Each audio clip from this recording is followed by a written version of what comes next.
Hello दोस्तों, आप सभी के बीच नए एपिसोड लेके आए हैं। तो चलिए साथ में मिलकर सुनते हैं। और चैनल पर नए हैं तो चैनल को सब्सक्राइब कर लिए, जो भी वीडियो हम डालेंगे आप तक पहुंच सके। तो चलिए वीडियो शुरू करते हैं और साथ में मिलकर सुनते हैं।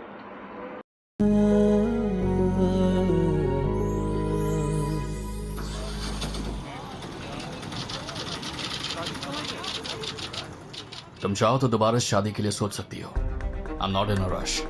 इसकी जरूरत नहीं है मिस्टर देव, मैंने सोच समझकर ही ये फैसला लिया है। फिर भी तुम मेरे बारे में कुछ नहीं जानती, मैं क्या हूँ, क्या करता हूँ, वगैरह वगैरह, यू नो। इससे क्या फर्क पड़ता है? आप भी मेरे बारे में कुछ नहीं जानते, सिवाय इसके कि मैं एक अनाथ हूँ। वैसे भी मुझे मैरिज सर्टिफिकेट से मतलब है। सौंदर्या की ये लाइन देव को खटक गई। उसने जैसे ही इस पर बात करनी चाही, उन्हें मैरिज रजिस्ट्रार के ऑफिस बुला लिया गया। देव और सौंदर्या ने मैरिज के पेपर पर साइन किए और उसकी एक कॉपी लेकर बाहर आ गए। देव ने देखा सौंदर्या के चेहरे पर एक हल्की सी स्माइल है। इस मैरिज को लेकर ज्यादा खुश होने की जरूरत नहीं है। तुम्हें याद है ना, ये सिर्फ एक कॉन्ट्रैक्चुअल मैरिज है जिसे मैंने अपने डैड के कहने से की है। यस मिस्टर देव, बहुत अच्छी तरह से याद है। देव कुछ कहता इससे पहले सौंदर्या पेपर लेकर वहां से निकल गई। देव काफी देर तक सौंदर्या को जाते हुए देखता रहा और सोचता रहा कि आखिर सौंदर्या का इरादा क्या है। स्टूपिड गर्ल, अगर तुम ये सोच रही हो कि मुझसे शादी करके तुम लक्ष्मी एम्पायर की मालकिन बन जाओगी तो तुम गलत समझ रही हो। तुम्हारे इरादे मैं कैसे मिट्टी में मिलाता हूं, तुम बस देखती जाओ। सौंदर्या ने कोर्ट से निकलकर अपने ऑफिस के लिए टैक्सी ले ली थी। वो जल्द से जल्द ऑफिस पहुंचकर अपने सारे कलीग्स के साथ अपने बिजनेस पार्टनर सुजॉय को अपनी शादी की खबर देना चाहती थी। सुजॉय सौंदर्या की बेस्ट फ्रेंड का पति था, लेकिन वो एक नंबर का अय्याश था। वो अपनी बीवी को तलाक देके सौंदर्या से शादी करना चाहता था। इसीलिए सौंदर्या ने ये कॉन्ट्रैक्ट मैरिज की, जिससे सुजॉय उससे दूर रहे। इत्तेफाक से ऑफिस पहुंचते ही न चाहते हुए भी वो अपने बिजनेस पार्टनर सुजॉय से टकरा ही गई।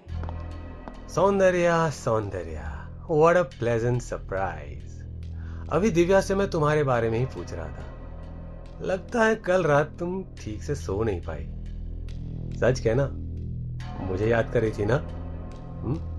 वेरी फनी सुजॉय, मैं थोड़ी जल्दी में हूँ। I will talk to you later. अरे ऐसा भी क्या काम कि हमसे 2 घड़ी बात भी ना कर सको? Come on, let's have a coffee together. तुम्हें तो पता है ना, शनाया को मेरे पैसों पर ऐश करने के अलावा और कुछ भी नहीं आता। दिन ब दिन वो सिर्फ और सिर्फ बदसूरत होती जा रही है। मैं सोच रहा था कि तुम उसे कुछ टिप्स क्यों नहीं दे देती? सौंदर्या ने गुस्से में सुजॉय की तरफ देखा। उसे खुद पर भी गुस्सा आ रहा था कि वो आखिर ऐसे इंसान को बर्दाश्त क्यों कर रही है जो अपनी बीवी के बारे में इतना अनाप शनाप बक रहा था। वो कुछ कहती तभी उसे सामने से दिव्या आती दिखी। हाय दिव्या, सुजॉय अभी तुम्हारी ही बात कर रहा था, उसे कॉफी पीनी है। क्यों सुजॉय, मैं ठीक कह रही हूँ ना?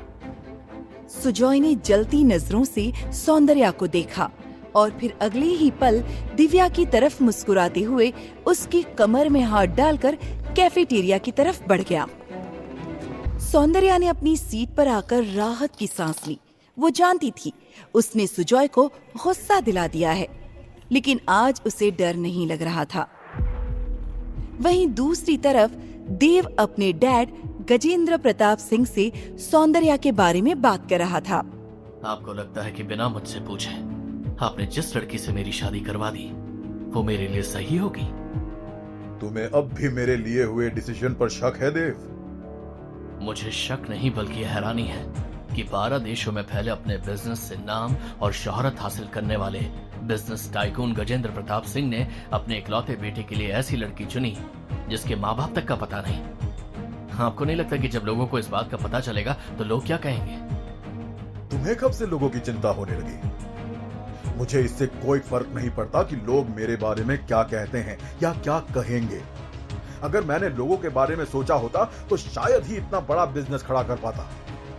रही बात सौंदर्या की, तो तुम्हारे लिए उससे बेस्ट वाइफ और कोई नहीं हो सकती। देखना, तुम खुद आकर ये बात मुझसे कहोगे। मैंने तुमको उसके साथ सिर्फ 3 महीने रहने को बोला है ना, लेकिन तुम देखना, तुम जिंदगी भर उसका साथ नहीं छोड़ोगे। इतना भरोसा है आपको उस लड़की पर? बस आपके लिए मैं 3 महीने उस लड़की को झेलूंगा, उसके बाद मैं आजाद हूं। फिर मुझे आप किसी बंधन में नहीं बांधेंगे। डील पक्की है, लेकिन 3 महीने तुम्हें उसके साथ रहना ही पड़ेगा। तो ठीक है, फिर देखते हैं। मैं भी ये साबित करके दिखा दूंगा कि जिसे आपने चुना है उसे आपसे ज्यादा आपके पैसों से प्यार है। वो मेरे पैसे और बिजनेस के बारे में ज्यादा कुछ नहीं जानती। वो कुछ साल पहले मुझसे ट्रेकिंग कैंप में मिली थी और उसके बाद हम कभी कभी ही फोन पे बात करते थे। लेकिन पैसों को बीच में लाके तुम कहना क्या चाहते हो? कहना नहीं, करना चाहता हूं। आपकी आंखों पर उस लड़की के विश्वास का जो चश्मा चढ़ा हुआ है उसे उतारना चाहता हूं। तो जैसा मैं कहता हूं, कुछ देर के लिए वैसा कीजिए और तमाशा देखिए।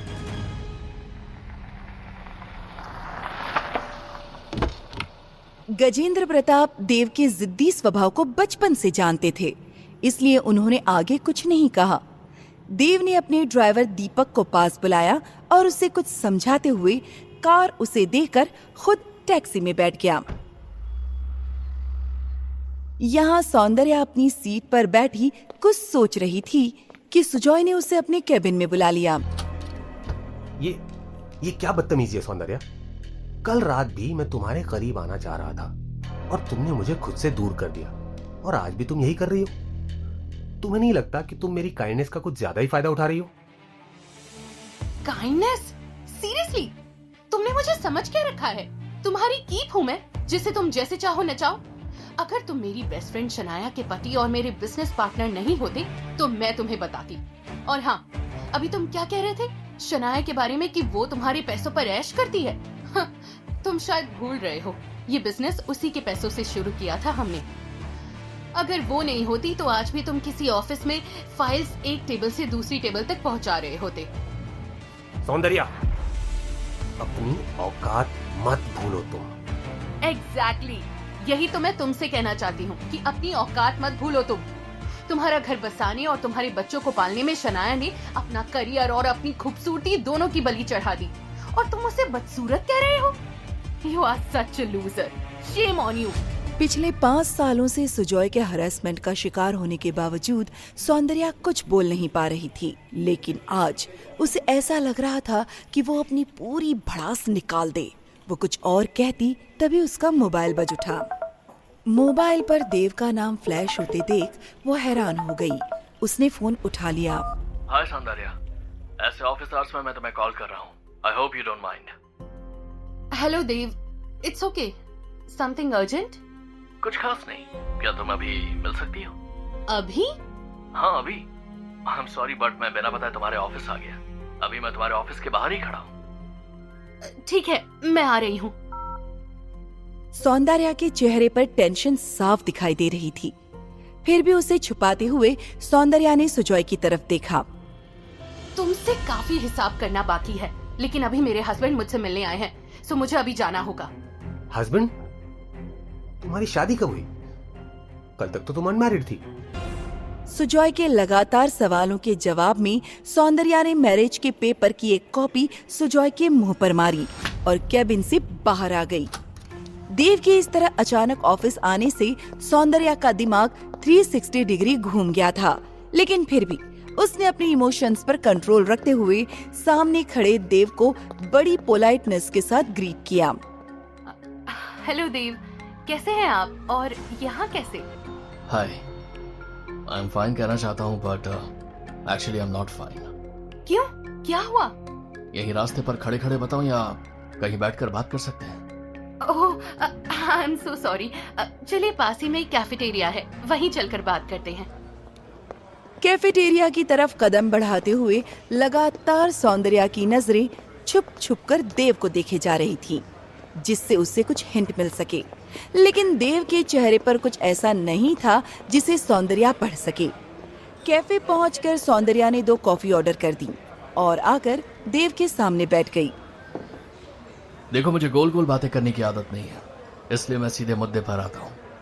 बात दरअसल ये है कि मेरा बिजनेस लॉस में चला गया है और नुकसान होने की वजह से ऑफिस के एम्प्लॉयज को मैं सैलरी नहीं दे पा रहा हूँ, और इसी वजह से मुझे मेरा फ्लैट भी खाली करने का ऑर्डर आ गया है। तो अब ना मेरे पास बिजनेस है, ना ही घर, और जो एम्प्लॉयज की उधारी है वो अलग। देव की बातें सुनकर सौंदर्या को समझ ही नहीं आया कि ऐसी सिचुएशन में वो क्या करे। सौंदर्या के चेहरे पर टेंशन देखकर देव मन ही मन खुश हो रहा था कि उसका ये खुद को सौंदर्या के सामने बैंकरप्ट दिखाने का प्लान अब कामयाब हो रहा था। लेकिन फिर भी सौंदर्या को दिखाने के लिए उसने ऐसा फेस बना लिया था कि वो काफी डिसअपॉइंटेड है। इतने अचानक ये सब कैसे हुआ? कॉर्पोरेट वर्ल्ड में तो ये सारी बातें आम है, तुम तो जानती ही होगी। तो अब क्या सोचा है तुमने आगे? फिलहाल मैंने फ्लैट खाली कर दिया है, लेकिन मेरी वजह से कंपनी के एम्प्लॉयज के हुए नुकसान की भरपाई के लिए मुझे 10 लाख रुपयों की जरूरत है, जो मुझे 3 दिन में लौटाने हैं, वरना वो मुझ पर केस कर देंगे। 5 लाख है मेरे पास, लेकिन मुझे 5 लाख और चाहिए। क्या तुम मुझे 5 लाख की हेल्प कर सकती हो? देखो, कोई जबरदस्ती नहीं है, लेकिन अगर हो सके तो। ये कहने के साथ ही देव ने सौंदर्या के चेहरे पर अपनी नजरें टिका दी और उसका चेहरा पढ़ने लगा। उसे यकीन था कि कुछ घंटों की मुलाकात में कोई भी लड़की उसे 5 लाख रुपए नहीं दे सकती, और सौंदर्या जैसी छोटे से बिजनेस को चलाने वाली लड़की के लिए ये बहुत मुश्किल बात थी। देव मन ही मन खुश हो रहा था और सौंदर्या के इनकार का इंतजार कर रहा था। उसे ऐसा लग रहा था कि ये जानने के बाद सौंदर्या खुद ये शादी तोड़ देगी। अब क्या करेगी सौंदर्या? क्या देव का प्लान काम कर जाएगा? क्या सौंदर्या देव को पैसे दे देगी? क्या ये शादी टूट जाएगी? इन सब सवालों के जवाब पाने के लिए सुनते रहें यू मी और शादी, सिर्फ पॉकेट एफएम पर।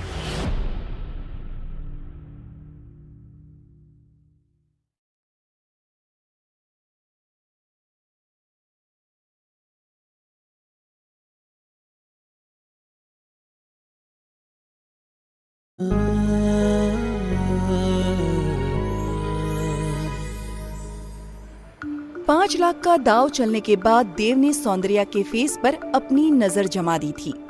वो उसके फेस पर आ जा रहे एक्सप्रेशन को बड़े गौर से देख रहा था। तुमको इतना सोचने की जरूरत नहीं है, अगर पॉसिबल नहीं है तो मैं कहीं और ट्राई कर सकता हूँ। उसकी जरूरत नहीं है, मैंने कुछ पैसे सेव कर रखे हैं, आपका काम हो जाएगा। सौंदर्या की हाँ सुनकर देव हैरान रह गया था। सौंदर्या से पीछा छुड़ाने का अपना ये दाव फेल होता देख उसने अगली चाल चली। उसे यकीन था इस बात पर सौंदर्या कभी राजी नहीं होगी। तुम तो जानती हो कि मेरे पास रहने के लिए घर नहीं है, तो क्या दूसरा इंतजाम होने तक मैं तुम्हारे साथ आकर रह सकता हूँ? एक तरफ देव के इस सवाल ने जहाँ सौंदर्या को परेशानी में डाल दिया, वहीं देव मन ही मन खुश हो रहा था कि सौंदर्या अब क्या जवाब देगी। जी, वो बात ये है कि इट्स ओके, आज रात मैं कहीं भी गुजार लूंगा, कल मैं अपने रहने के इंतजाम के बारे में सोचता हूँ। देव को इस कदर उलझन में देखकर सौंदर्या बड़ी परेशान हो गई और ना चाहते हुए भी उसने देव को अपने घर में रहने की जगह दे दी। एक्चुअली मेरा 2 कमरों का छोटा सा घर है, आपको परेशानी ना हो तो आप मेरे घर पर रह सकते हैं। जब सौंदर्या ने देव को पैसे दे देने के बाद घर में रहने के प्रपोजल को भी एक्सेप्ट किया तो देव हैरान हो गया। उसने तो सोचा था शादी के 6 घंटों में ही इस तरह की बातें सुनकर कोई भी लड़की इस शादी को तोड़ देगी, लेकिन सौंदर्या आखिर किस मिट्टी से बनी है। उसने सौंदर्या का मन टटोलने की कोशिश की। आपको डर नहीं लग रहा एक ऐसे शख्स को अपने घर ले जाते जिससे आप आज ही मिली है? नहीं, जब आप अकेले जिंदगी बिताते हैं तो कई ऐसे लोग मिलते हैं जिन्हें हम नहीं जानते, लेकिन हमें उन पर विश्वास करना जरूरी हो जाता है। और रही बात आपकी, तो आप तो गजेंद्र अंकल के बेटे हैं जिन्हें मैं काफी लंबे समय से जानती हूँ। एनीवेज, चलिए पहले आपका सामान पैक करके घर चलते हैं। वैसे भी इट्स टू लेट, कल मुझे फिर ऑफिस आना है। काफी देर हो चुकी थी, इसलिए सौंदर्या ने आज रात बाहर से खाना लेकर घर जाने के लिए एक टैक्सी बुक की और मार्केट पहुंच गई। आप क्या खाना चाहेंगे? यहाँ छोले भटूरे बहुत अच्छे मिलते हैं। हेल्थ कॉन्शियस देव को छोले भटूरे खाना तो दूर देखना भी पसंद नहीं था। अपनी डाइट का स्पेशल ध्यान रखने वाला देव सिर्फ और सिर्फ फ्रूट, जूस, सैलेड और हल्का भोजन करता था, लेकिन आज न चाहते हुए भी उसके पास कोई ऑप्शन नहीं था। छोले भटूरे, ये तो बहुत ऑयली होगा ना? सौंदर्या जब से देव से मिली थी, उसे देव का बिहेवियर काफी अजीबोगरीब लग रहा था। उसे लगा कि कह दे, अ बेगर इज नॉट अ चूजर, लेकिन उसने ऐसा कुछ नहीं कहा। मुझे लगता है आप काफी फिटनेस फ्रीक हैं, लेकिन अभी हमारे पास कोई ऑप्शन नहीं है। ये कहकर वो छोले भटूरे के ठेले के पास खड़ी हो गई, जहाँ पहले से कई लोग खड़े थे और सौंदर्या को घूरे जा रहे थे। कोई गाना गा रहा था तो कोई सीटी बजा रहा था। सौंदर्या इन नजरों को नजरअंदाज करते हुए अपनी बारी का इंतजार कर रही थी, लेकिन देव को ये बात पसंद नहीं आई। वो सौंदर्या का हाथ पकड़कर ठेले वाले से दूर ले आया और खुद जाकर खड़ा हो गया। पिछले 7 सालों में पहली बार किसी ने इतने हक से सौंदर्या का हाथ थामा था, लेकिन ये बात सौंदर्या को पसंद नहीं आई। देव पार्सल लेकर जैसे ही आया, सौंदर्या उस पर फूट पड़ी। मुझे बिल्कुल पसंद नहीं कि कोई मेरी परमिशन के बिना मुझे हाथ लगाए। प्लीज अगली बार ख्याल रखिएगा। I'm sorry। सौंदर्या के इस अजीब बिहेवियर से देव हैरान रह गया। उसे सौंदर्या के साथ खुद पर बहुत गुस्सा आ रहा था, लेकिन वो चुप रहा। उसे वो सारी लड़कियां याद आ गईं जो देव की एक नजर के लिए तरसा करती थीं। सौंदर्या के तेज कदमों को देखते हुए देव लगभग दौड़ने लगा। क्या आप थोड़ा धीरे चल सकती हैं? मुझे तेज चलने की आदत नहीं है। मैं देख रही हूँ आदत तो आपको बहुत सी चीजों की नहीं है। खैर, हमें बहुत देर हो चुकी है और कल मुझे ऑफिस भी जाना है। प्लीज आप भी कोशिश कीजिए थोड़ा जल्दी चलने की। कुछ सड़कों को पार करते ही एक पुरानी स्टाइल की 4 मंजिला बिल्डिंग नजर आई। इसी के फर्स्ट फ्लोर पर सौंदर्या का घर था। 2 कमरों का ये घर वैसे तो काफी साफ सुथरा था, लेकिन इतना छोटा था कि उसे लगा वो किसी चिड़िया के घोंसले में आ गया है। सौंदर्या ये देख समझ गई। आई एम श्योर आपको जल्द एक अच्छी जॉब मिल जाएगी, लेकिन तब तक जो है सो है। अब बाय द वे, आप फ्रेश होना चाहें तो बाथरूम उस तरफ है। जी, थैंक यू। बाथरूम में एंटर होते ही सेठ गजेंद्र प्रताप सिंह के बेटे और बिजनेस टाइकून देव को अपना विला याद आ गया, जहाँ के बाथरूम भी सौंदर्या के घर से बड़े थे। वो जैसे गया था वैसे ही बाहर आ गया। क्या हुआ, आप फ्रेश नहीं हुए? नल में पानी तो आ रहा था ना? आमतौर पर इस समय पानी आता रहता है। पानी आने का भी समय होता है? कमाल है। खैर, न्यू इन्फॉर्मेशन फॉर मी। वैसे मैं फ्रेश होकर आ गया। भूख बहुत लगी थी तो थोड़ा जल्दी में आ गया। कहने को तो देव कह गया, लेकिन छोले भटूरे को याद करते ही उसकी भूख मर गई। और जैसे ही सौंदर्या ने पैकेट खोला, उसे देखकर देव की रही सही हिम्मत भी जवाब दे गई। देव अपनी इमोशंस को छुपाने की पूरी कोशिश कर रहा था, लेकिन सौंदर्या की तेज निगाहें उसे पकड़ ले रही थी। हो सकता है मेरे शब्द आपको थोड़े कड़वे लगे, लेकिन ये मत भूलिए कि आप जॉब खो चुके हैं और कुछ दिन आपको मेरे साथ ही रहना होगा। ऐसे में ना चाहते हुए भी आपको मेरी लाइफस्टाइल फॉलो करनी ही पड़ेगी। ये जरूरी नहीं, मजबूरी है। आई होप आप समझ रहे होंगे। जी हाँ, बहुत अच्छी तरह। I don't have any choice now. 2 कमरे वाले इस घर में एक बेडरूम और एक छोटा सा हॉल था, जिसमें मेहमानों के बैठने के लिए कुछ कुर्सियां रखी गई थीं। बेडरूम में एक छोटा सा बेड था। ऐसे में एक अच्छे होस्ट की तरह सौंदर्या देव को बेड ऑफर कर खुद जमीन पर बिस्तर बिछाकर सो गई। रात की खामोशी में उसके दिमाग का शोर बढ़ चुका था।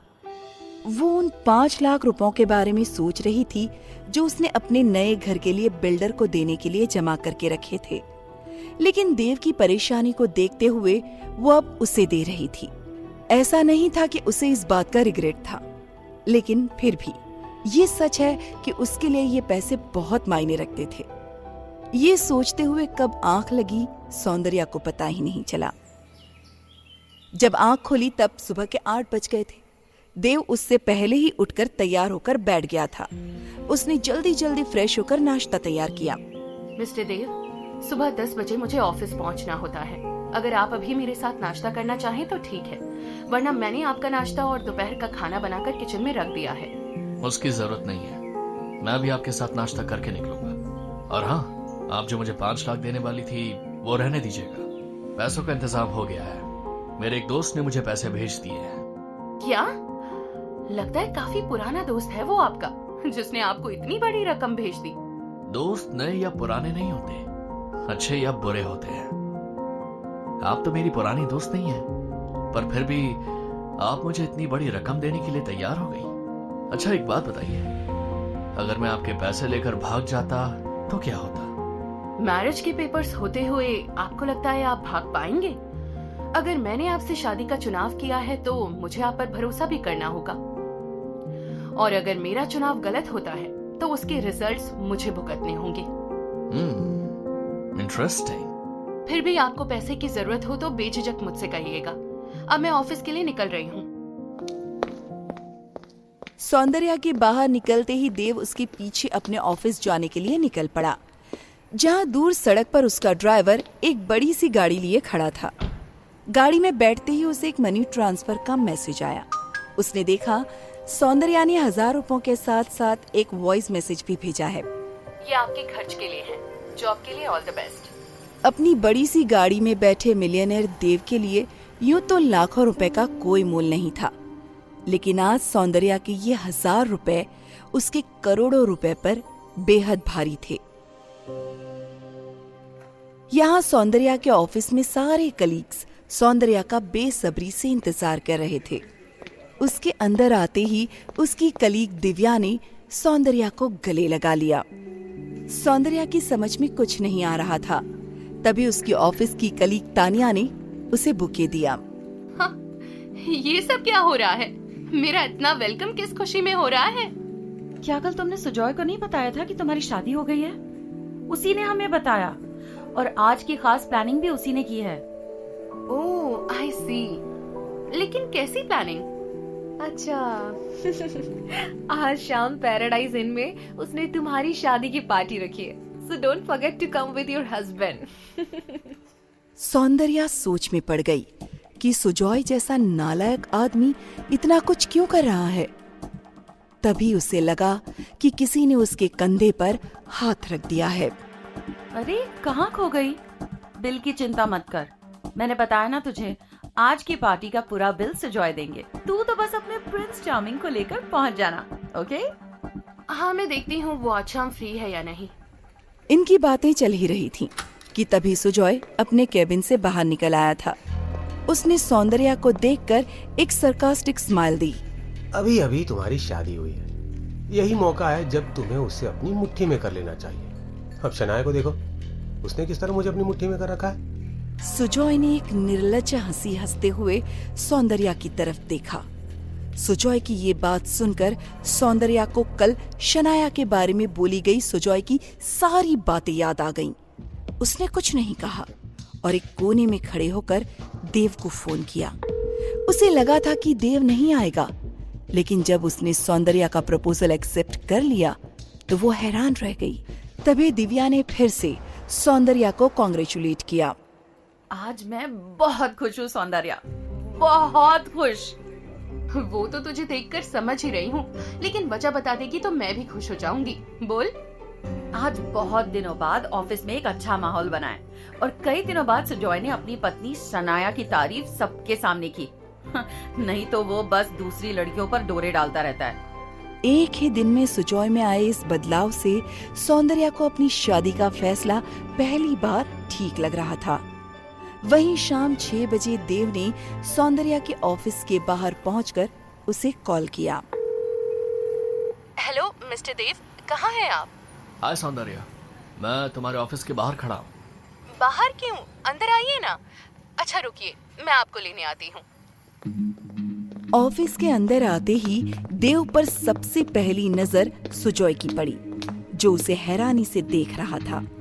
ये देखकर देव थोड़ा अनकंफर्टेबल फील करने लगा। तभी सौंदर्या ने आगे बढ़कर देव को सुजॉय से मिलवाया। Sujoy, meet Mister Dev, my husband. मुझे ऐसा लग रहा है कि मैंने आपको पहले कहीं देखा है। क्या हम पहले मिल चुके हैं? देव को लगा जिस बात का डर था आखिर वही हुआ। आखिर किस बात का डर था देव को? सुजॉय को देखकर क्यों परेशान हो गया था देव? क्या सौंदर्या देव की परेशानी समझ गई थी? इन सब सवालों के जवाब पाने के लिए सुनते रहें यू मी और शादी, सिर्फ पॉकेट एफएम पर।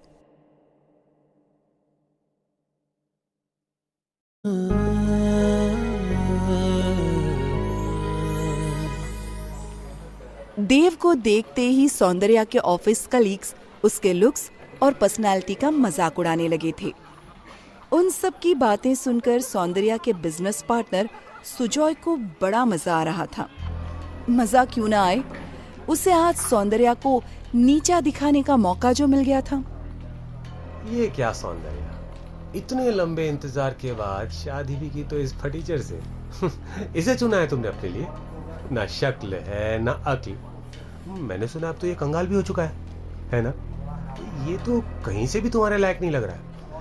अरे जरा खुद को देखो और इसे देखो।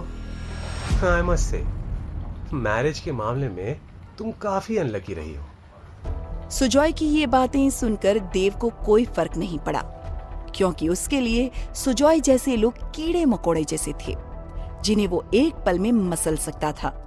लेकिन वो देखना चाहता था कि सौंदर्या इस इंसल्ट पर कैसे रिएक्ट करती है, इसलिए वो खामोश था। वहीं बिना वक्त गवाए सौंदर्या ने चार्ज अपने हाथ में लेते हुए सुजॉय को फटकार लगाना शुरू किया। तुम्हारे जैसे लूजर के मुंह से ऐसी बातें अच्छी नहीं लगती सुजॉय। भूल गए जब तुम्हें अपना बिजनेस शुरू करना था तो शनाया ने तुम्हें न सिर्फ अपनी पूरी सेविंग दी थी, बल्कि अपने फ्रेंड्स और रिलेटिव्स से कहकर तुम्हें 25 लाख रुपयों की मदद भी की थी। सिर्फ यही नहीं, तुम्हारा बिजनेस जब तक स्टैंड पर नहीं आया था तब तक तुम्हारे और तुम्हारे पूरे परिवार का खर्चा भी उसी के पैसों से चलता था। सबके सामने हुई अपनी इंसल्ट से सुजॉय तिलमिला गया, लेकिन वो चाहकर भी कुछ बोल न सका। तभी अचानक सौंदर्या देव की बाहों में अपना हाथ डालकर इतराते हुए सुजॉय के सामने आकर खड़ी हो गई। भले ही अभी देव के पास पैसे और जॉब ना हो, लेकिन मुझे यकीन है जल्द ही उन्हें एक अच्छी जॉब मिल जाएगी, क्योंकि मेहनती लोगों के लिए कुछ भी मुश्किल नहीं होता।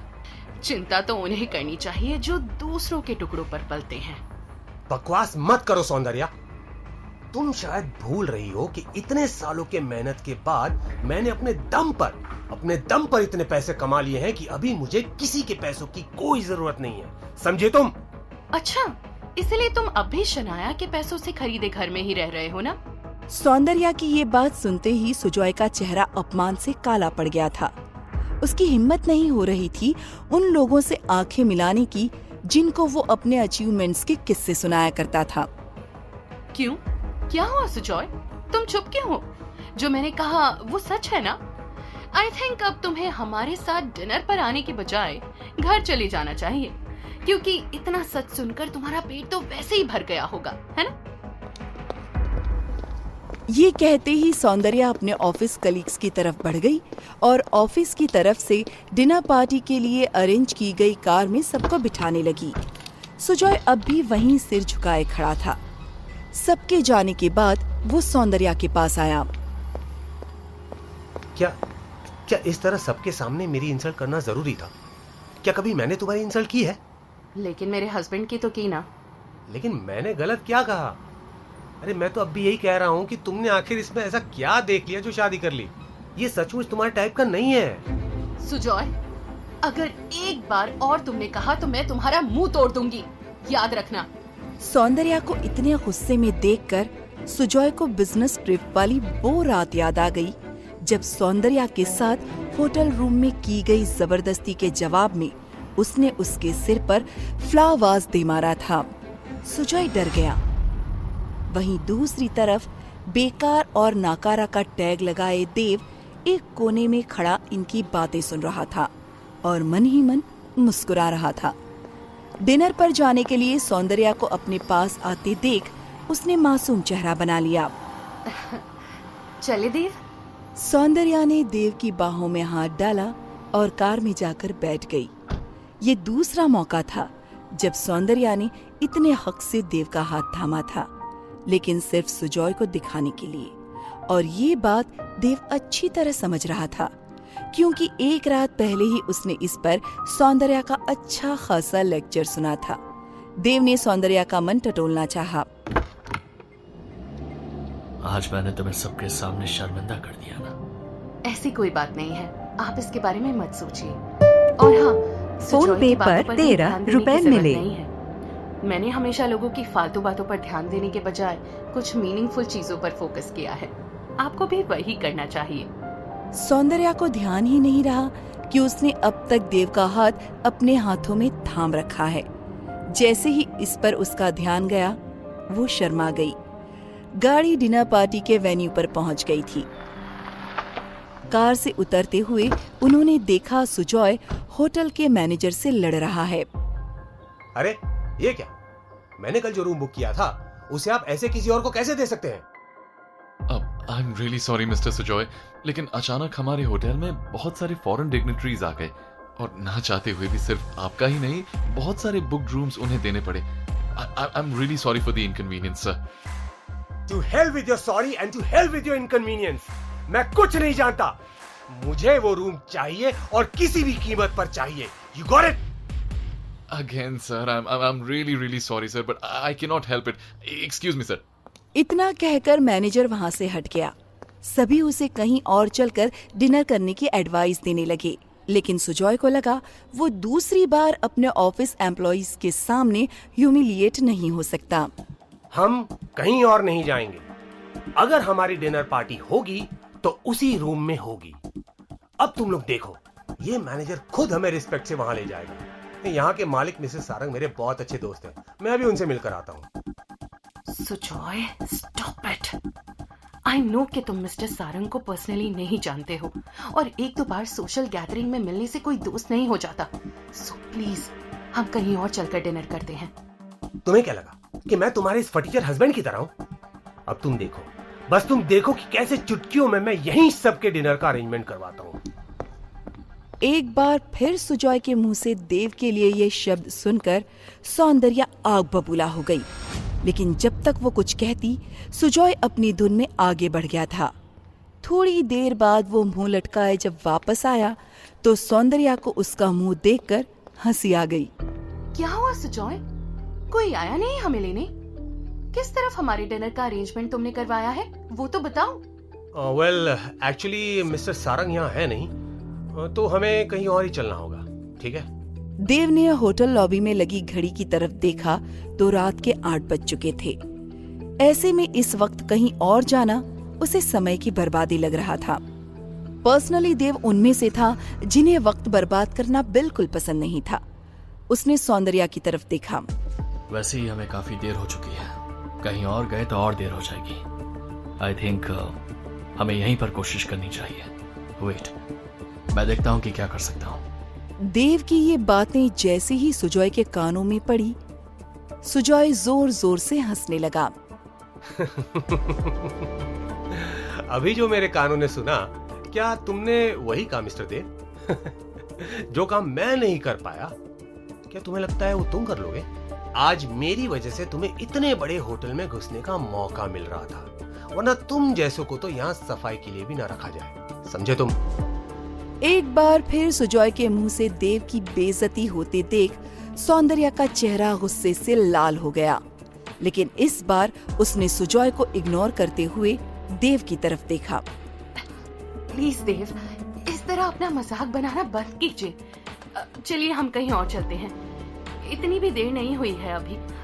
पास ही में एक अच्छा रेस्टोरेंट है, हम सब वहीं चलते हैं। प्लीज मुझे थोड़ा वक्त दो, मैं कुछ करता हूँ। ये कहकर देव एक तरफ चला गया और उसने किसी को फोन किया, क्योंकि अब वो और वक्त बर्बाद नहीं करना चाहता था। साथ ही वो नहीं चाहता था कि अब सुजॉय उसकी वजह से सौंदर्या का और मजाक उड़ाए। लेकिन देव जैसे ही वापस आया, आदत से मजबूर सुजॉय फिर से देव का मजाक उड़ाने लगा। अरे हम सब जानते हैं कि तुम फटीचर हो देव। फिर ये फोन करने का दिखावा क्यों? आखिर क्या साबित करना चाहते हो तुम? हाँ? अच्छा, अब जब तुम इतना ड्रामा कर ही रहे हो तो एक शो मेरी तरफ से भी बनता है। तो चलो, अगर तुमने इस होटल में हमें अभी एक डिनर टेबल की बुकिंग दिला दी ना, तो मैं इन सब के सामने कुत्ते की तरह भौंक कर दिखाऊंगा, वरना तुम्हें यह करना होगा। बोलो मंजूर है? Okay, it's a deal. Dev को सुजॉय की शर्त एक्सेप्ट करते देखकर ही सौंदर्या परेशान हो गई। उसे लगा सुजॉय को तो दिखावे की आदत है ही, लेकिन देव ऐसा कब से हो गया? वो कुछ कहती उससे पहले वही होटल मैनेजर दौड़ते हुए आया और उसने देव को ध्यान से देखते हुए बड़े अदब से उसे हेलो कहा। क्या आप ही मिस्टर देव प्रताप सिंह हैं? जी। Oh, it's my pleasure to meet you sir. इस होटल के मालिक मिस्टर सारंग के ऑर्डर पर हमने आपके और आपके दोस्तों के डिनर के लिए इस होटल का सबसे शानदार रूम तैयार कर दिया है सर। आप प्लीज सर आइए ना मेरे साथ, प्लीज। होटल मैनेजर सभी को बड़े रिस्पेक्ट के साथ अंदर ले गया। सौंदर्या को समझ ही नहीं आ रहा था कि आखिर ये सब हो क्या रहा है। उसने अपनी बड़ी बड़ी आंखों से देव की आंखों में देखा। देव, आप इस होटल के मालिक को जानते हैं? नहीं, मैं उन्हें पर्सनली तो नहीं जानता। जैसे ही सभी उस रूम में पहुंचे, उन्हें अपनी आंखों पर यकीन ही नहीं हुआ कि होटल का इतना शानदार, खूबसूरत और आलीशान रूम उन्हें डिनर के लिए मिला है। सुजॉय को देव पर बहुत गुस्सा आ रहा था क्योंकि उसने बाजी मार ली थी, लेकिन सौंदर्या को अलग ही चिंता खाई जा रही थी। मैंने सुना है ये इस होटल का सबसे लग्जूरियस रूम होने के साथ साथ सबसे महंगा भी है। इसकी 2 घंटे की कीमत कम से कम 50,000 रुपए है और 15% सर्विस टैक्स अलग से है। सुजॉय को देव के साथ लगाई शर्त को सोचकर टेंशन होने लगी थी, इसलिए देव की गर्दन फंसाकर वो खुद की गर्दन बचाने की कोशिश में लग गया था। बिल्कुल सही कहा तुमने सौंदर्या, और ये सब तुम्हारे हस्बैंड पे करेंगे। एम्प्लॉय डिनर के लिए हम इतनी बड़ी रकम नहीं दे सकते। सुजॉय के ये कहते ही होटल मैनेजर अपने स्टाफ के साथ दौड़ते हुए आया। मिस्टर देव, आप लोग जो भी खाना पीना चाहें बेफिक्र होकर खाइए सर। ये ट्रीट हमारे बॉस की तरफ से है। साथ ही उन्होंने मुझे आपसे ये रिक्वेस्ट करने के लिए भी कहा है कि उनके आने तक आप प्लीज उनका इंतजार कर लीजिएगा सर। बस एक छोटी सी रिक्वेस्ट है सर, वो बस रास्ते में ही है, जल्दी आ जाएंगे। होटल मैनेजर की बात सुनते ही सुजॉय की आंखें फटी की फटी रह गईं। उसे यकीन ही नहीं हुआ कि जिसे वो बार बार फटीचर कह रहा है उसकी पहुंच यहाँ तक है। सौंदर्या भी लगातार देव को देखे जा रही थी। देव समझ गया कि सौंदर्या के दिमाग में क्या चल रहा है। मैं जानता हूँ कि तुम क्या सोच रही हो। इस बारे में हम घर पर बात करेंगे। अभी ये मेन्यू पकड़ो और जो खाना है मंगवाओ। पैराडाइज इन के सबसे शानदार रूम में इतने स्वादिष्ट और फ्री डिनर का इंतजाम देख सभी जहां बहुत खुश थे, वहीं देव दुविधा में था। उसे डर था कि कहीं होटल का मालिक वहां पहुंच गया तो उसकी असलियत सौंदर्या के सामने खुल जाएगी और उसका सारा प्लान फेल हो जाएगा। अब कैसे निपटेगा देव इस सिचुएशन से? क्या मिस्टर सारंग सबके सामने देव का भांडा फोड़ देंगे या देव किसी न किसी तरह इससे निकल जाएगा? क्या सुजॉय अपनी लगाई शर्त से भाग जाएगा? इन सब सवालों के जवाब पाने के लिए सुनते रहें यू मी और शादी, सिर्फ पॉकेट एफएम पर।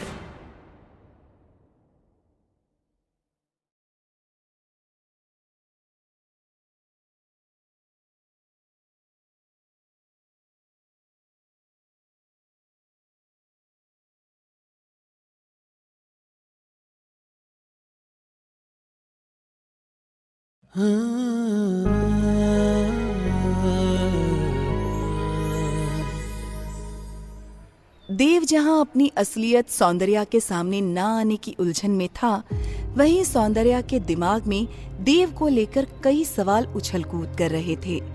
उसे मेन्यू हाथ में पकड़े देख देव ने उसे याद दिलाया। पहले ऑर्डर करो, बाद में दिमाग के घोड़े दौड़ाना। सभी इंतजार कर रहे हैं और हमें पहले ही काफी लेट हो चुका है। देव की आवाज सुनते ही सौंदर्या का ध्यान टूटा और उसने खाना ऑर्डर किया। सभी ने अपने मन मुताबिक डिनर किया। डिनर के बाद बाहर निकलते हुए सौंदर्या ने देखा होटल के मैनेजर के साथ पूरा स्टाफ इस तरह देव के सामने हाथ बांधे खड़ा था जैसे वो कहीं का राजा हो। सौंदर्या इस बात से जहां हैरान थी, वहीं उसके ऑफिस एम्प्लॉइज देव से इम्प्रेस्ड थे और सुजॉय के फेस पर 12 बज गए थे। सभी जाने को तैयार ही थे कि होटल मैनेजर ने आगे बढ़कर देव से रिक्वेस्ट की। सर एक्चुअली क्या आप थोड़ी देर और इंतजार कर सकते हैं सर? ऐसा कुछ नहीं है, मतलब बात ये कि सारंग सर ना ट्रैफिक में फंस गए हैं सर, इसलिए थोड़ा ज्यादा टाइम लग रहा है। प्लीज सर, बस कुछ मिनटों की बात है सर, प्लीज। देव ने होटल मैनेजर की बातें ध्यान से सुनी और इशारों में उसे एक कोने में ले जाकर धीरे से अपनी बात कही। मैं मिस्टर सारंग और इस होटल के लिए बहुत थैंकफुल हूँ। और रही बात बिल की, तो कल मेरा सेक्रेटरी आकर आपके सारे बिल्स क्लियर कर देगा। और मिस्टर सारंग से कहिएगा कि अगर फ्यूचर में कभी भी मेरी हेल्प की जरूरत पड़े तो बेझिझक मेरे सेक्रेटरी से आकर मिल ले। फिलहाल मैं थोड़ी जल्दबाजी में हूँ, वरना उन्हें पर्सनली मिलकर थैंक यू कहता। होटल मैनेजर समझ चुका था कि वो चाहकर भी देव को ज्यादा देर तक अपने होटल में नहीं रोक सकता, इसीलिए उसने अपने बॉस की इंस्ट्रक्शन फॉलो करते हुए उसे टोकन ऑफ गिफ्ट के तौर पर सबसे महंगी वाइन की एक बोतल गिफ्ट करनी चाहिए। देव के इनकार के बाद वो भागकर सौंदर्या के पास गया और बड़े अदब से वो बोतल उसे दे दी, जिसे सौंदर्या के सभी ऑफिस एम्प्लॉइज हैरानी से देख रहे थे। दिव्या ने सुजॉय के कान में फुसफुसाया। देख रहे हैं सर, इतनी महंगी मेहमान नवाजी के बाद अब वो होटल मैनेजर सौंदर्या को इतनी महंगी वाइन की बोतल गिफ्ट कर रहा है। If I am not wrong, ये बोतल कम से कम 2 लाख की होगी। वाओ! मुझे लगता है आपने देव सर को जितना कंगाल समझा था ना, वो उतने हैं नहीं। I think next time you have to be polite with him sir. अब तुम मुझे सिखाओगी कि मुझे किससे कैसे बात करनी है। Be in your limit, understand? और इसमें इतनी क्या बड़ी बात है जो तुम्हें इतनी हैरानी हो रही है? सच तो यही है कि तुक्का लग गया होगा, वरना है तो वो फटीचरी। मेरी राय अभी भी उसके लिए वही है जो पहले थी।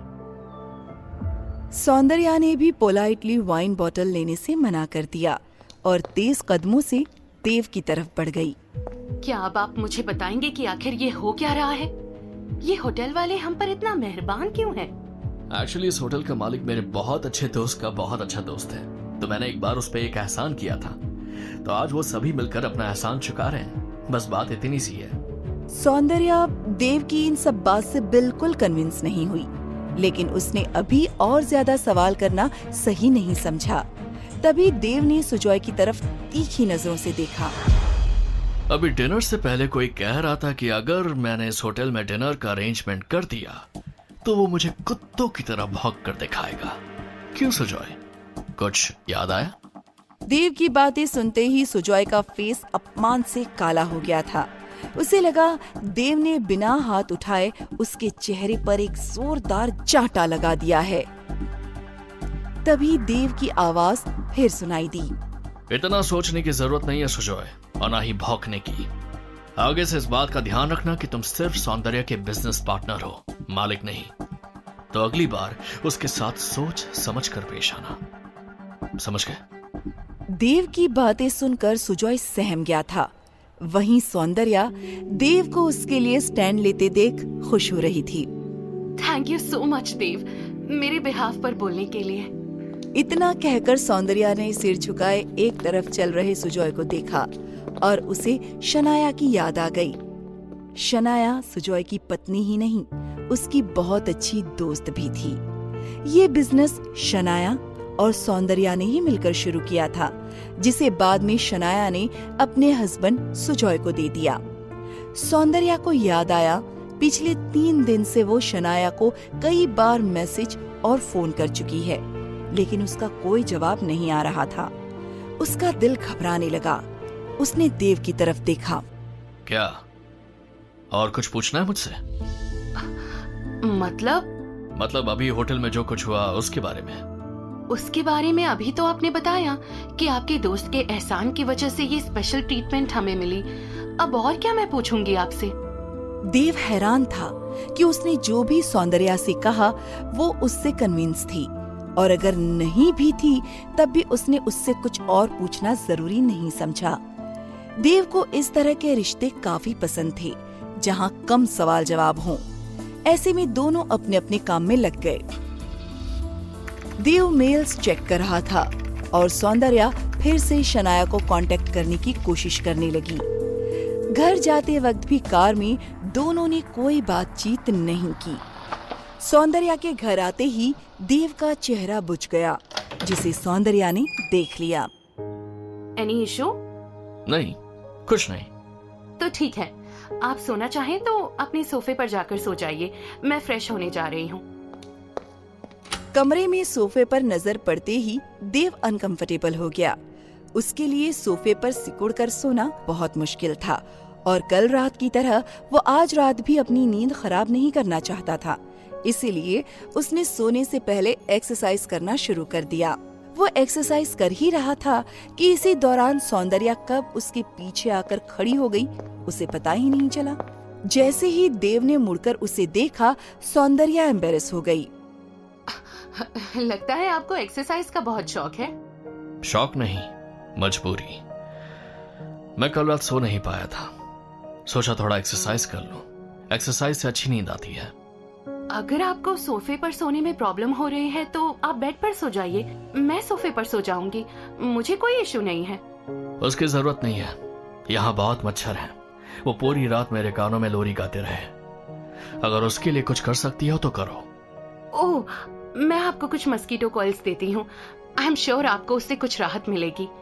इस घर की हालत वाकई बहुत खराब है, लेकिन कुछ दिन और फिर हम अपने नए घर में शिफ्ट हो जाएंगे। नया घर? तुमने नया घर खरीदा है?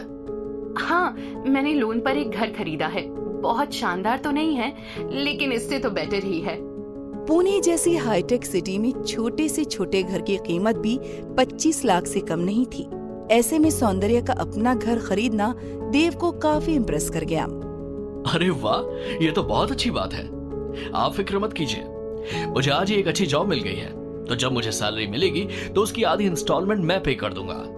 देव की बात सुनकर सौंदर्या ने सोचा कि वो उसे मना कर दे, फिर कुछ सोचकर चुप रह गई और सोने चली गई। मस्कीटो कॉइल के कारण मच्छर तो नहीं थे, लेकिन उसकी गंध फैली थी। इतनी थकावट के बावजूद देव की आंखों में नींद नहीं थी। वो चाहकर भी खुद को सौंदर्या के बारे में सोचने से रोक नहीं पा रहा था। पिछले 2 दिन से लगातार सौंदर्या के साथ रहते हुए उसने जान लिया था कि सौंदर्या दूसरी लड़कियों की तरह नहीं है और ना ही ये रिश्ता इतना बुरा है। ये सब सोचते सोचते कब उसकी आंख लग गई उसे पता ही नहीं चला। सुबह जब उसकी आंख खुली तो उसने देखा सौंदर्या ने उसके सारे कपड़े धो दिए हैं, जिसमें उसके अंडरवेयर भी थे। ये देखते ही देव का पारा चढ़ गया। तुम्हें किसने कहा मेरे कपड़े धोने के लिए? मुझे बिल्कुल पसंद नहीं कि कोई मेरे पर्सनल स्पेस में एंटर करे। सौंदर्या ने हैरानी से देव की तरफ देखा। उसे लगा, क्या उसने वाकई इतनी बड़ी गलती कर दी है? मैंने सोचा आपके पास एक्स्ट्रा पेयर नहीं होंगे तो मैंने धो दिए। इसमें इतना चिल्लाने की क्या बात है? मैंने कहा ना, मुझे बिल्कुल पसंद नहीं है कि कोई मेरी पर्सनल बिलोंगिंग्स को हाथ लगाए, स्पेशली अंडरवेयर। खबरदार, जो अगली बार से हाथ लगाए तो नेकी कर दरिया में डाल। कुछ कहा तुमने? अब मैं कह रही थी, मैंने नाश्ता बनाकर किचन में रख दिया है, जब दिल करे खा लीजिएगा, मैं ऑफिस जा रही हूँ। देव हैरान था कि इतना चिल्लाने के बावजूद सौंदर्या इतनी शांत कैसे है। वहीं दूसरी तरफ सौंदर्या को आज ऑफिस के काम से बाहर जाना था, सो वो निकल पड़ी।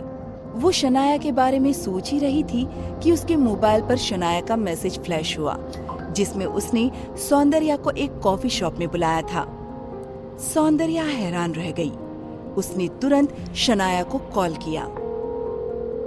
हाय शनाया, कैसी है तू? 3 दिन से कहाँ गायब है? Hello Saundarya, I am fine darling. तू आ जा, फिर हम मिलकर बात करते हैं। See you in half an hour, bye. Phone रखते ही सौंदर्या सोच में पड़ गई। उसे शनाया का बिहेवियर थोड़ा अजीब लगा, लेकिन उसने सोचा मिलकर ही बात होगी। अब सौंदर्या वेन्यू पर जैसे ही पहुंची, हैरान रह गई, क्योंकि शनाया और दिनों से कुछ अलग नजर आ रही थी और अकेली थी। हाय शनाया, आज तो तू कुछ अलग ही लग रही है, लेकिन ये बता बेटा कहाँ है तेरा? हाय डार्लिंग, उसे मैं आज सुजॉय की माँ के पास छोड़कर आई हूँ। तूने मेकअप किया है? ओह माय गॉड, आज कितने दिनों बाद मैं तुझे मेकअप में देख रही हूँ। फिर भी अपनी बदसूरती छुपा नहीं पा रही हूँ। शनाया की इस लाइन को सुनकर सौंदर्या सहम गई। पिछले 3 दिन से जिस तरह शनाया सौंदर्या के मैसेजेस को इग्नोर कर रही थी और आज जिस तरह वो उससे मिली थी, इससे ये बात जाहिर थी कि शनाया के दिमाग में कुछ और ही चल रहा है। लेकिन क्या शनाया ने ये बात जान ली थी कि सुजॉय सौंदर्या से शादी करना चाहता है? क्या सौंदर्या के कारण सुजॉय शनाया को टॉर्चर कर रहा था? आखिर इस तरह सौंदर्या से मिलने के पीछे शनाया का क्या मकसद है? इन सब सवालों के जवाब पाने के लिए सुनते रहें यू मी और शादी, सिर्फ पॉकेट एफएम पर।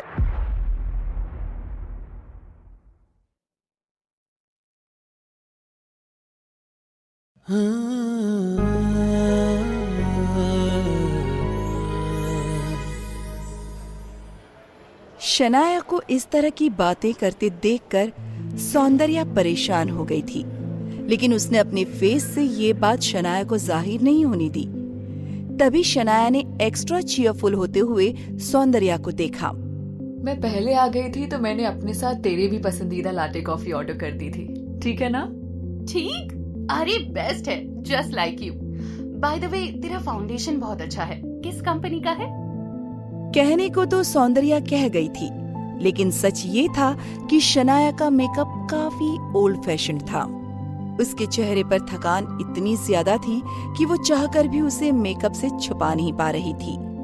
हो भी क्यों ना, अकेले 2 बच्चों की परवरिश करना आसान नहीं था। सुजॉय को वो अच्छी तरह जानती थी, इसलिए उससे उम्मीद करना भी बेमानी था।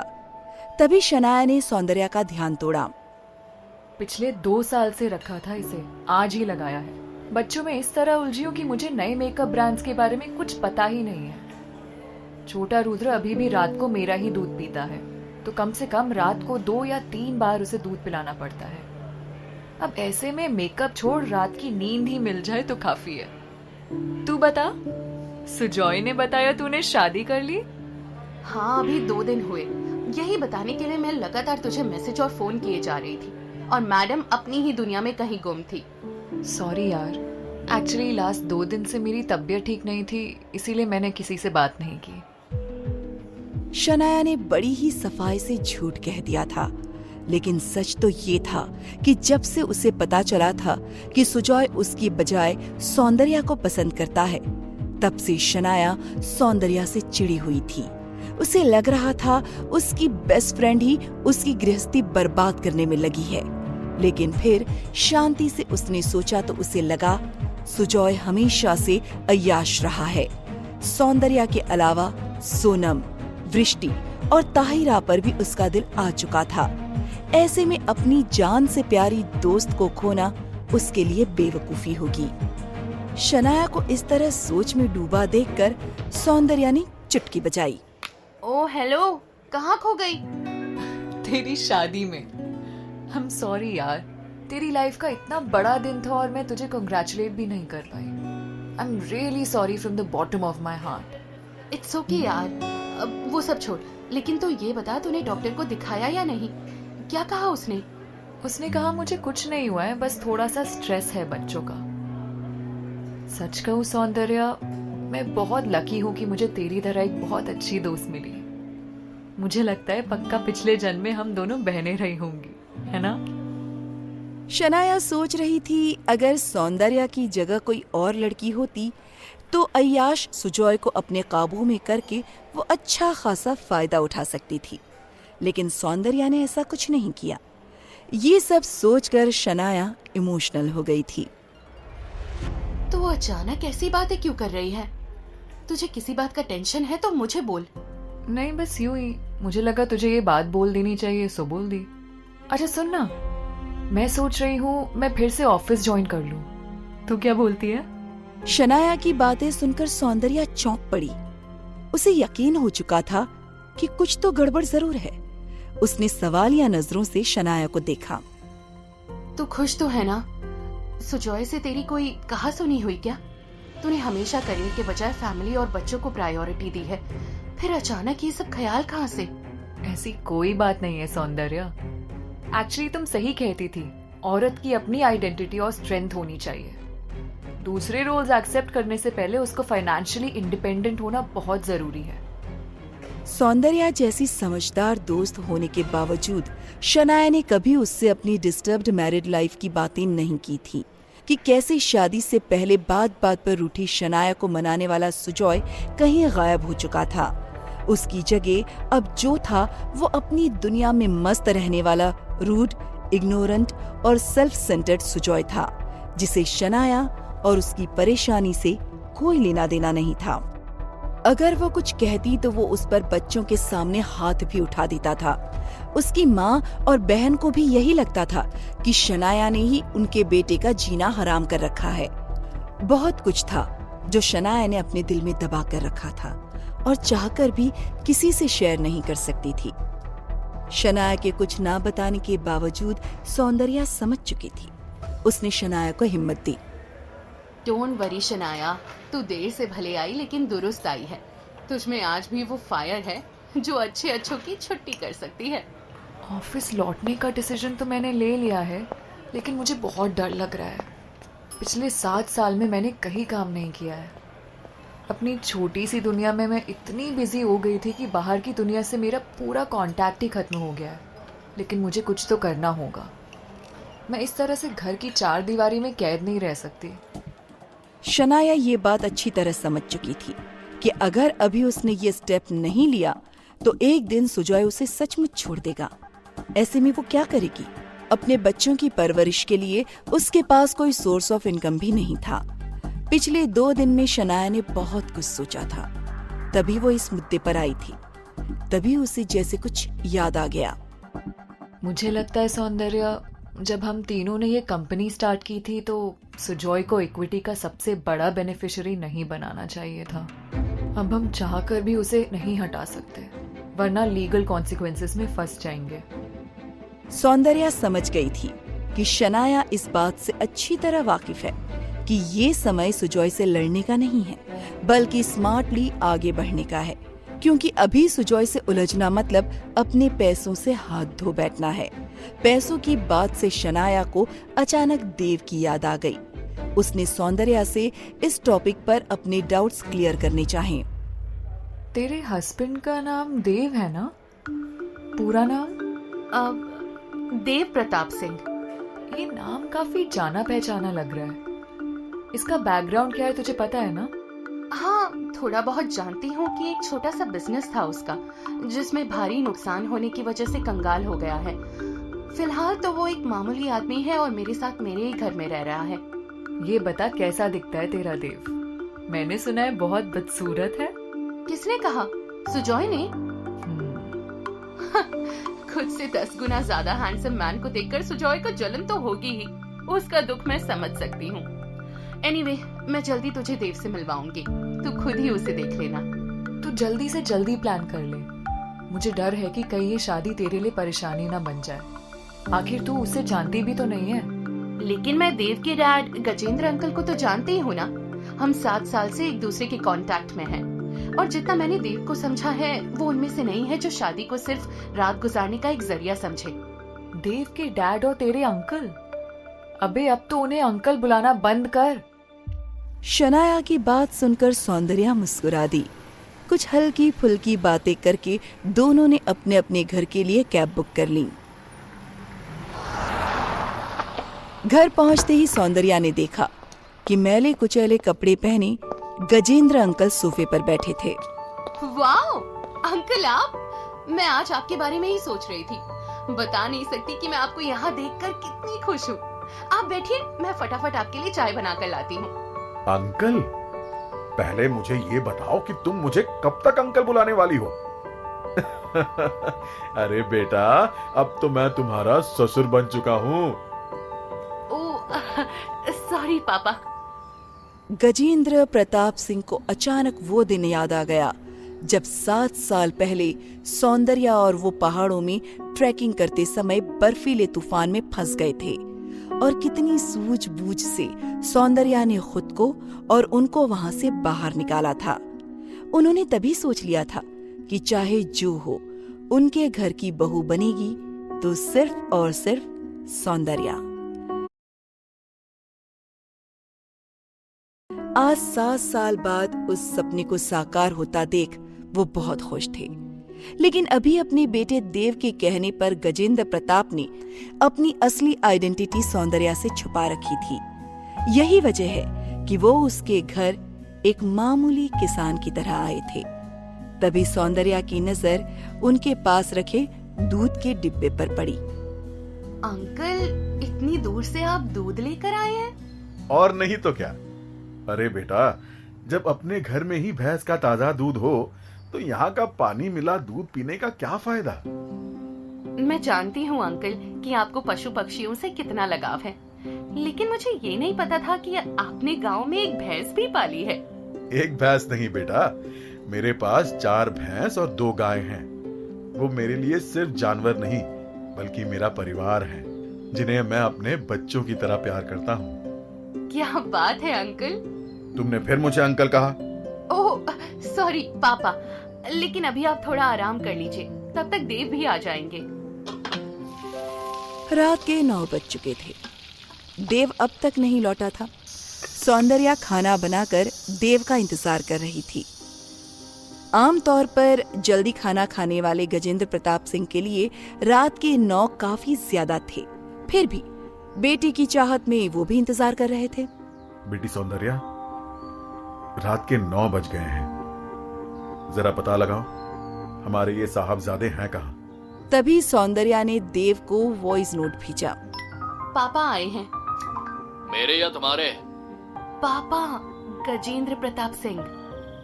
बिना बताए सौंदर्या के घर पहुंचे अपने डैड पर देव को बहुत गुस्सा आया। उसे लगा अब उसके डैड यहाँ कौन सा नया ड्रामा करने आए हैं। क्या सौंदर्या के सामने गजेंद्र प्रताप की असली आइडेंटिटी सामने आ जाएगी? क्या सौंदर्या को पता चल जाएगा कि उसके ससुर और हस्बैंड देश के सबसे बड़े बिजनेस टाइकून में से एक हैं? इन सब सवालों के जवाब पाने के लिए सुनते रहें यू मी और शादी, सिर्फ। हेलो दोस्तों, आप लोगों को कहानी कैसी लगी कमेंट करके ज़रूर बताइएगा। तो मिलते हैं नेक्स्ट एपिसोड में। तो आप लोग चैनल पर नए हैं तो प्लीज़ सब्सक्राइब करके जाइएगा, जो हम अगला एपिसोड फिर लेके आएंगे आप तक पहुंच सके। तो चलिए मिलते हैं नेक्स्ट एपिसोड में।